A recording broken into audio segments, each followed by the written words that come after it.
High বন্ধুরা, একটা তোমাদের সাথে কথা বলতে এসেছি।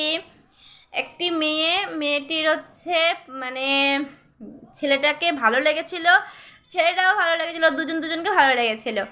তারপরে বাবা মারা মেনে নেয়নি।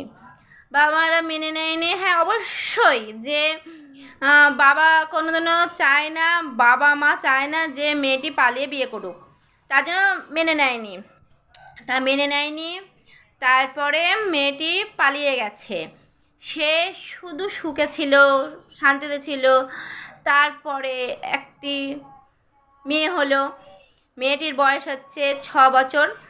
তারপরে ভালো আছে, সুখে ছিল, শাশুড়ি শ্বশুর ভালোই রাখতো।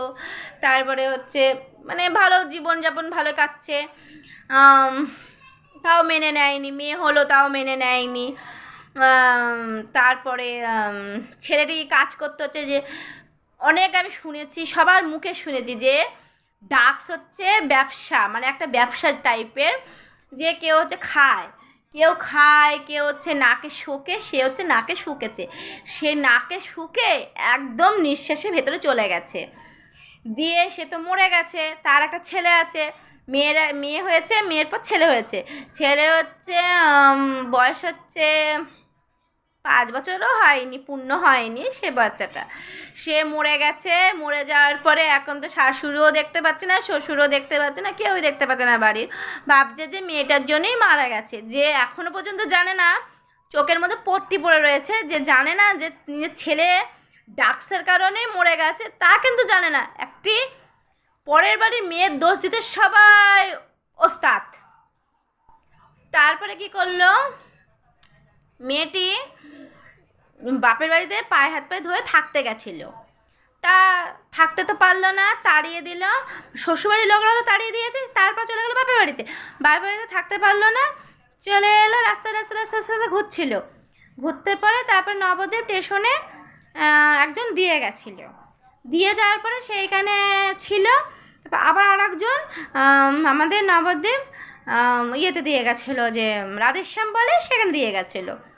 তারপরে বিকাল 5টার সময়, বিকাল 5টায় যারা কীর্তন করে তারা আমাদের বাড়িতে নিয়ে এসেছিলো।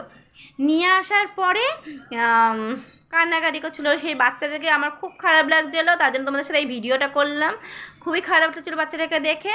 তারপরে চলে গেল বাচ্চাটাকে আমরা থানায় ফোন করি। ফোন করার পরে আমরা নিশ্চিন্তে থাকবে, কোনো কথা বলবে না, তোমরা যেটুকুনি কথা বলে সেটুকুনি কথা বলবে, সেইটুকুনি কথা বলেছে। তারপরে নিয়ে এসেছিলো। তারপরে এখন ওকে থানার থেকে নিয়ে চলে যাবে হোমের থেকে জিজ্ঞাসা করবে। তারপর হোমে মানে মা ছেলে একসাথে রাখবে, ভালো থাকবে, সুস্থ থাকবে, এইটুকুনি আমরা কামনা করবো। ভালো থাকো, সুস্থ থাকো। আর আমি একটা কথাই বলবো, কেমন মা তুমি, কেমন মা? মেয়ে বিপদে পড়েছে, তুমি মুখ ঘুরিয়ে রয়েছ। সব মা বাবাই কিন্তু এক নয়, সবাই কিন্তু পালিয়ে বিয়ে করে, তারপরে একটা সন্তান হয়ে গেলে আবার মিল হয়ে যায়। তুমি কেমন মা বাবা গো? হ্যাঁ, তুমি কেমন মা বাবা যে এখন মেয়েটা বিপদে আছে, যে আমি এখন বুকে আগলি ধরে, তা কিন্তু করনি। কিন্তু এখন হোমের দিকে চলে গেছে। আর হচ্ছে আমি বলবো শ্বশুর শাশুড়ি এগুলো যাবজ্জীবন জেল হওয়া উচিত। মানে যখন ছেলে ছিল খুব ভালোবাসতো, আর ছেলে যখন মরে গেল বলছে বৌমার কারণে ছেলে মারা গেছে, বুঝেছো বন্ধুরা? কিন্তু ছেলে যে ডাক্সের জন্য মারা গেছে, যারা ডাক্স খাও তাদের বলছে বিশাল করে ডাক্স খাবে না, খুব ক্ষতিকারক, এটা বলে দিলাম। আর ভিডিওটা সবাইকে শেয়ার করে দিও, ভালো লাগলে লাইক কমেন্ট শেয়ার করো। টাটা।